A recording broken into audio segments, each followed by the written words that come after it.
and welcome back to Logan Sounds Off. Today on my podcast, I'm going to be reviewing the first actual album that I've ever listened to on my new hi-fi.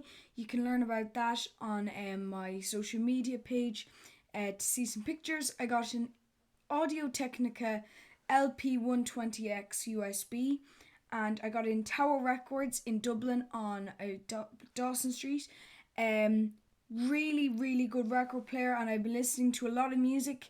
I haven't been doing as many album reviews lately, and I apologise for that. I've also been reading a lot, and I know I haven't done any book reviews so far this year, so I'm excited to get into that as well. Just a lot of things have come up, including my confirmation was a couple of weeks ago, so just it all landed on me at an awkward time. So I'm excited now to finally settle down to do, because I've been doing a lot of interviews with people, and there's a lot more to come, so I'm excited now to settle down and review this myself, this album, which I've been looking at for a long time. When it came out, it was very exciting. I think it was Bandcamp album of the week, or say album of the day. So there was a lot of hype for this album, including the fact that nobody knew if it was actually going to come out or not. I actually have a book called The Greatest Albums You'll Never Hear, The Greatest Unreleased Records by Great Musicians. Contains loads of stuff like an album from, I believe, Jimi Hendrix, Weezer, what Pinkerton, it includes also Pinkerton, what that was going to be originally. So very interesting stuff. But one of the albums that it said was I.O. by Peter Gabriel. It said something like there's a 3 out of 10 or 4 out of 10 chance. People, like, in it was saying, oh, he's been working on this for, I think it said in the book 16 years, but it's 19 now. He finished it last year, 2023, in December or late around the year. So I.O. finally actually came out, and it's split into 2 records, right? So you have the first album, which, they're both like released at the same time, but you have the bright side mixes and the dark side mixes. On streaming services, they're in the one, it'll just say bright side mix after the track name. Except on vinyl, you can't actually buy them both unless you get the box set, which either is coming out or it's coming out soon, which includes a Blu-ray, CD collection, really lovely box set, like casing, both of the albums on vinyl. But I actually got the bright side mix on the day that I got my record player, along with Bitches Brew by Miles Davis. And I know I did some Miles earlier this year, so I will be excited to earlier this year or just late last year. I love Miles Davis, so I can't wait to review that, but not soon, because after just doing that album, I don't want to be too quick with it. But it'll be interesting speaking about Electric Miles. So really cool. And there's a cool playlist actually on Spotify where you can check out all the details about who Electric Miles is. Like, he is Miles Davis, but what it kind of means. It also comes with a lovely booklet, the album, I.O., and it comes with, for every single song, it has artwork. So I really like the detail of this. It says at the start, actually, there's a small little part written by Peter Gabriel, and I really like this. Much like with the album Us, I want to connect music and art on this record. I'm not going to read out the rest because there's a bit there. But, sorry, I knocked off my mic. It shows tons of different pictures, some really strange pictures, but some really interesting ones for each song. My favourite one would definitely be the I.O. original single cover. But as well, this one here for So Much Is Brilliant. This one here for This Is Home. Really weird stuff. So it works with the album. The album is nearly like experimental. I know some people would address it as pop, and I know there's some people who definitely won't like this album. It's not like Black Star, where it's either you absolutely love it and you think it's genius, or you're one of those people who think David Bowie's Black Star is awful. I am one of the people who think that it's amazing. That might be me being pretentious. I don't know. I just like it. But anyways, moving on to I.O. I think I'm shifting gears a lot with these things. So moving back to the album. This, when it came out, just stunned me. I mean, there has never been an album that I have listened to, and just I've listened to this like I'd say 20 times by now. Definitely. It's kind of like Bedtime for Democracy by Dead Kennedys, a fantastic album. Like one of the best albums ever. I.O. would definitely be one of the best albums ever. Same with Bitches Brew by Miles Davis. A lot of his records are good, but just Bitches Brew is really, really good. But there's a lot of records that are like holy grail albums to me, and they rarely come about. So when you get one like I.O., which is fantastic, it's great. So I'm going to first speak about, obviously, the first song. There's 4 sides on this album. So it is a double album. I got it for, I think, €45 in Tower Records, which is incredible value when they're charging, I think, 40 sterling on Bandcamp.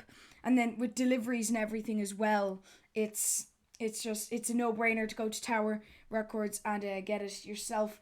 But the first track on this is called Panopticon, and I didn't have a clue if I still don't know, is a panopticon an actual thing or is it a place? I am not sure at all, but I do love the album, and I do love the track, so I just went with it. But I have it in front of me here, and there's some really cool people who actually worked on this, because Brian Eno did the bells and the haunting synths on this particular track. And I remember I did a percussion class and I learned a lot about Brian Eno, and that was really cool.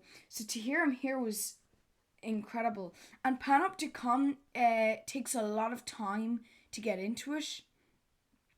But when it gets you have the first verse, and then you have nearly like a pre-chorus. Once the chorus comes in, because you see, there's no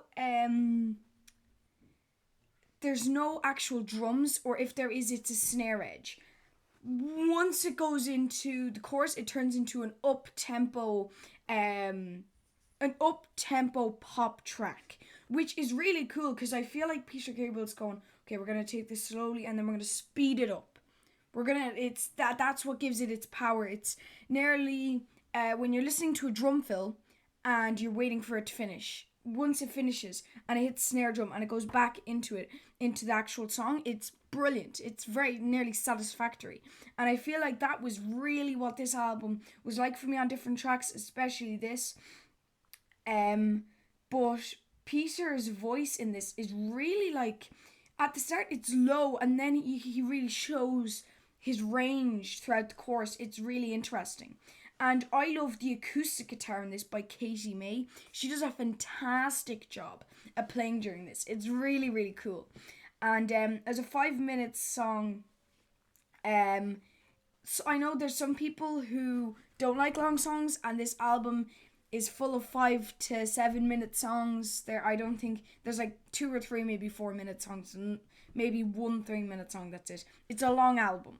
I think it's over an hour, the full, like the Bright Side mix, not the actual full entire project, just one part of it. So it's a long album, but it doesn't feel that long. And then you have Playing for Time, which is very much a slow song. And my favourite part of this song is the lyricism. It is incredible. Peter Gabriel as just what's in this. I'm going to read out some of the lyrics in this sec, because they're really good and they very much impact you when you're listening. Like, there's some music that, again, back to Dead Kennedys, a previous album review that I've done. Definitely check in the description if you want to see that album review, because it's, I'd say, one of my best. I really invested a lot of time into that album, such as this as well. But the orchestral arrangement in this is really good. The New Blood Orchestra worked on a couple, if not all, I'm not sure. I think it's a couple of the tracks on this album they work on with the orchestral arrangement, and it's actually really, really cool. And then there's a thing regarding Peter Gabriel is on that. Now watch me botch the pronunciation of this. Hassel flutes, I'm not sure. Hazel flutes, I really don't know, because I read a lot of these words in my head and never get the pronunciation right. So if I did, I'm so sorry. let me know down in the comments the proper way to pronounce it. But anyways, there's a part in this which is really, really lovely and sad, but it's not exactly. It's very nearly intelligent. This particular lyric. Uh, there goes the sun back from where it came. The young move to the center. The mom and dad the frame. Really, really lovely lyric there. Like, obviously it's kind of sad. I'm not saying, oh yeah, that's so happy. I'm just saying that I think it's really shows how great of a writer he is, and like how much of a musician he is, how good he is. And then you have The Court, which is one of the shorter songs on the album. This is very much a political song. I'm not sure what it's about. It's all about the court. Like, there's one lyric here, and the court will rise while the pillars all fall. Then you've also got a part here which you definitely think is political. You got the money going up your nose. You got the data, don't control where it goes. What you have left is getting down to the bone. Your only memories on your mobile phone. It's just it's genius. But moving on from that back to the music, because I'm not going to make any theories regarding this, because I don't know zip about politics. I know nothing. So I will not get into that, but it is political. You can tell that. If you read the description or the bio for the album on some streaming services, it actually mentions how much it's based around politics, and you can definitely hear some tones which are really cool. This is again the New Blood Orchestra who worked on this, and this is a chaotic song. I didn't really know if I liked this when I first listened to it. I mean, it kind of let me down at the start. But, like all music, I react quite negatively sometimes at the start of different tracks, just because I can be picky sometimes. But after a while, I started listening to it, and I actually quite enjoy it now. It's one of my favourite tracks in the album. It's nearly like Ola More by Erasure. The first time I listened to that, I felt like my ears were bleeding. Now I just think it's a cheesy track, so I laugh whenever I hear it. But that it's not the same. Like, these are definitely nothing alike, but just it's something like that sometimes listening to it more and even thinking about it more, I realize the better points to it. So I just want to point out actually how cool the artwork is for this. So these were all released in singles actually to lead up to the album, and I don't mean like some the hits, like what they knew were going to be popular was released bit by bit. I mean the whole album was released on singles, not as in vinyl singles, but digital singles before the actual album came out, which was really, really cool to see. They were doing it like, so they do, for example, Panopticon, Bright Side Mix, Panopticon, Dark Side Mix, Playing for Time, Bright Side Mix, Playing for Time, Dark Side Mix. They'd move through all 24 tracks of the collection of music, which I thought was very interesting. Again, Brian Eno worked on the percussion for this, as well as he worked on the synths. So I think that's really cool that he was involved on this as well. And I believe, I may be wrong, but I believe he played with Genesis for some time, or was involved with them in some way. So that might be how that came about, where he worked on this album. I'm not familiar with a lot of Peter Gabriel's music, apart from this album. This was kind of like my introduction to him, so there might be more there. He might have worked on Us, his Peter Gabriel's last album, who people thought it was his actual last album, but now it's not. So I can't wait to actually have a listen to that album, so I might buy that soon as a vinyl if I like it, and I might someday, it could be a review on the podcast, you never know. Again, Brian Eno worked on the next track, Four Kinds of Horses. He also worked on the additional synths, and as well the New Blood Orchestra return for the mighty first track of side B, Four Kinds of Horses. And then this is Snap, which shows a wine glass breaking, and me, I look at things and I don't get them at all. I don't know what it is. I didn't have a clue what that was. was like, that's some abstract, nearly looks like a glass droplet of water.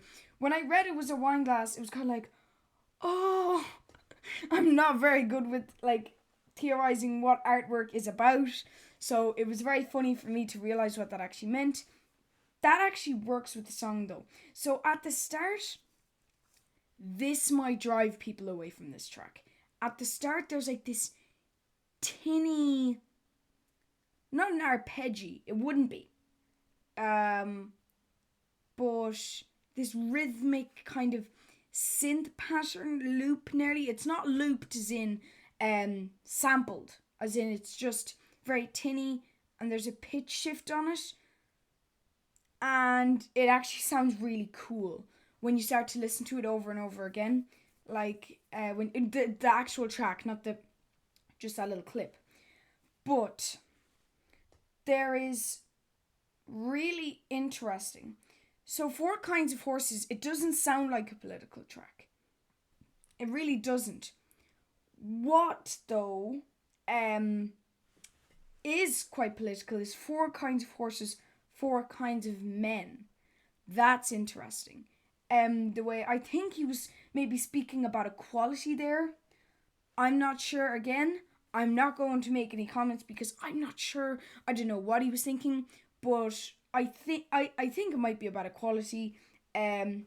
It's there, so it might be about something completely different.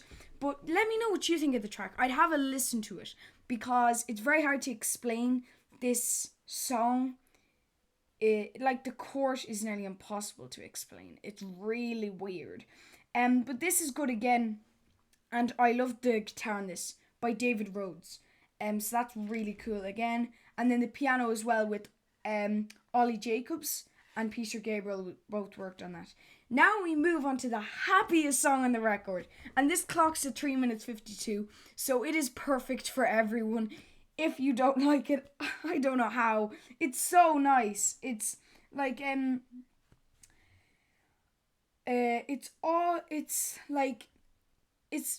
brilliant. It's with the Soweto, could be Soweto, I don't know.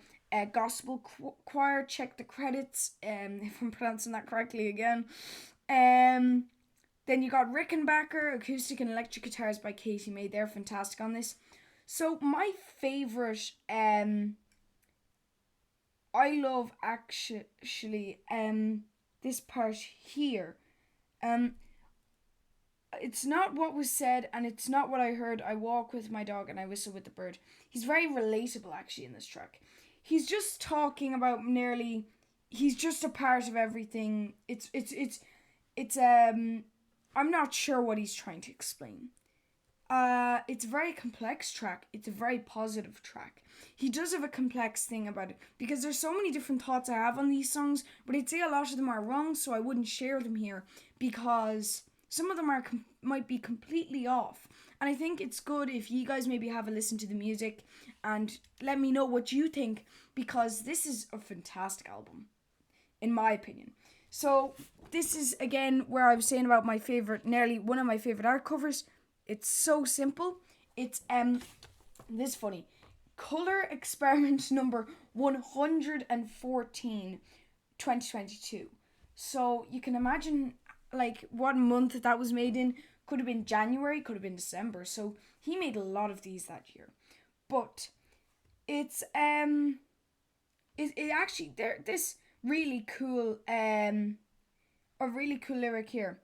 I learn like a baby, I learn like a seed, spread out my tubers wherever I need. I find any way to attach and connect, and I run like water, no cause or effect. It's only just making connections with people, I feel this all about, and it's a really lovely song. So I would listen to I.O. If you're not going to listen to anything else in the album, that's fine. But please listen to this. Okay, so this song is weird, the next one. Love Can Heal. Brightside mix. Don't know what I think of this. It reminds me of Don't Give Up.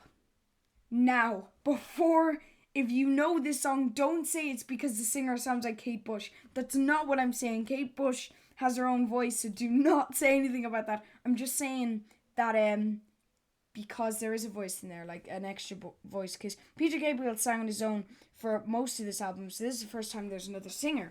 But what I'm saying is it's very relaxed, and you know, the way Kate Bush repeats, "Don't give up," in this song, "Love Can Heal" comes up a lot. Let's see. There's 4 times where it's just repeated for a chorus. Then there's 6 times where it's repeated for another chorus. And that might be like a condensed version of how many there is in there. I wasn't exactly counting them as I was listening. And then you have "Give Into Love," which is 3 times at the end. So really, really cool. The artwork for this is pretty cool. It's called "A Small Painting of What I Think Love Looks Like." So really artistic, all using black colours and brown colours. Very weird. I look at the artwork myself because I'm not going to be showing all of these on the video. Definitely check them out. If you're on the podcast, make sure to check out the notes, because it is just, whoa, it's a really cool setup. Now we're moving on to side C, which is "Road to Joy." Really, really, really happy song. Like, there's a part here where it's like, oh, I'm trying to find it now. Ah, yes. "I'm more a dog, you're more a cat. Then we're getting bored of that. Alive again, a bird, a snake. Then we jump into the lake. There's a splash noise, the song ends." That's the last 4 lyrics. There are more lyrics before that. Like, it's 5 minutes over. Like, so there are more lyrics, but they're just the 4 last lyrics. And I think that's very humorous, where it's like, "Then we jump into the lake, splash." That's the song done. Nothing else, no instrumental parts, bit of silence. You can hear more, a couple of bubbles, and then stop. It's not like he drowns or anything, just the bubbles kind of fade out a bit. But you know, really cool there. Brian Eno works on the additional synths. The manipulated guitar and ukulele was Brian Eno. That's a strange instrument to have in any song, manipulated guitar. And I love the sound of a ukulele. "Road to Joy" sounds really good. Again, the New Blood Orchestra, I'm having a feeling they did all the tracks, not some of them. But they did really good. Actually, the album art for that single isn't that great. Not because of like what it is, it's just not that good. I will say. So some of them are a bit of bad, I believe. The album single covers, just because they're a bit unartistic. That might be me again, just being annoying and picky. I mean, like, I did like this, which is pretty weird as an album cover. That is just a line and some blue background, so it's really strange. But I do like a lot of the single covers in this. But I do think for "Road to Joy," it's not that good. The album single cover, it doesn't represent the song correctly. But then you have "So Much," which again is like a slow song, pairs up brilliantly for playing for time. But it doesn't suit the next song. So I'm not going to speak too much about this. I would recommend you have a listen. Again, New Blood Orchestra is on this. Actually, there is a really good there's a really good lyric in this, actually. "Time slips in the mirror, and as an old man I was born, but I've grown to be a baby with a halo and a horn." Really cool lyric there. Now, "Olive Tree."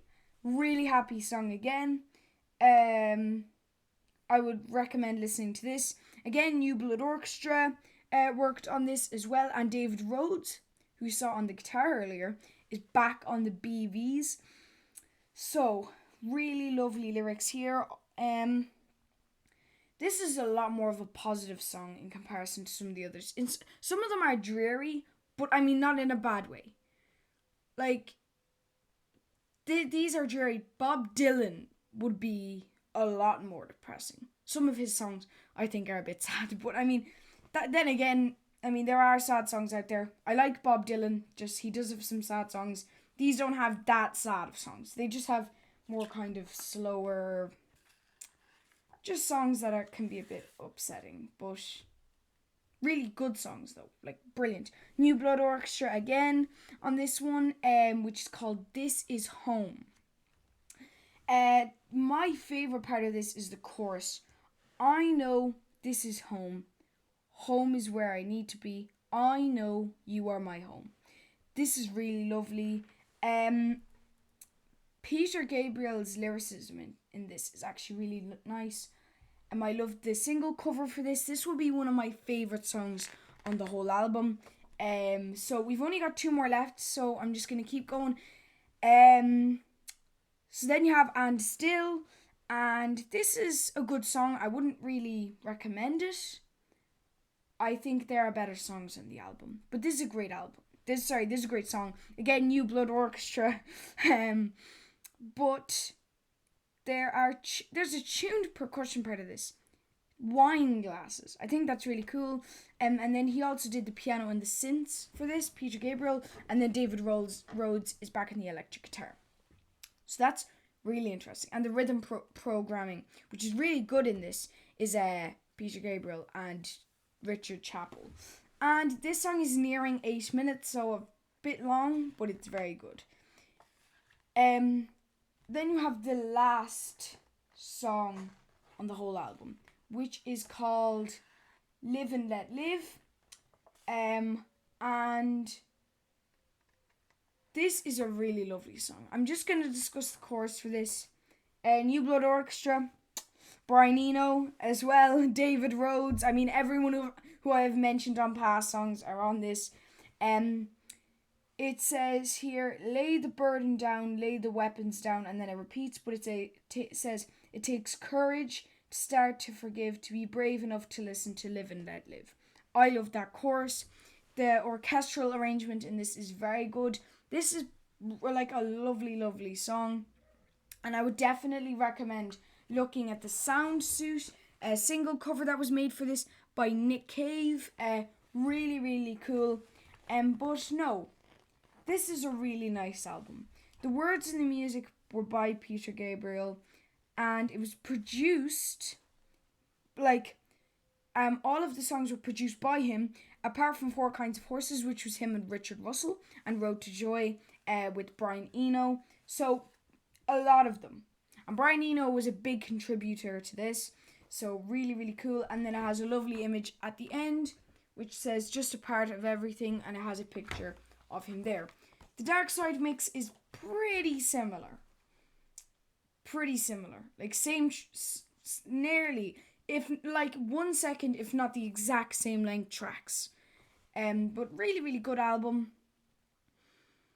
With the instruments, especially the guitars, and the sound quality, especially for this, is fantastic. I know I spoke a lot about the lyricism, but the sound quality in this is really good. I'm giving this a solid 5 stars. I hope you enjoyed listening to my album review. Make sure to check out this wherever you stream your music, because it is just fantastic. Thank you so much for watching, and have a lovely day. Bye!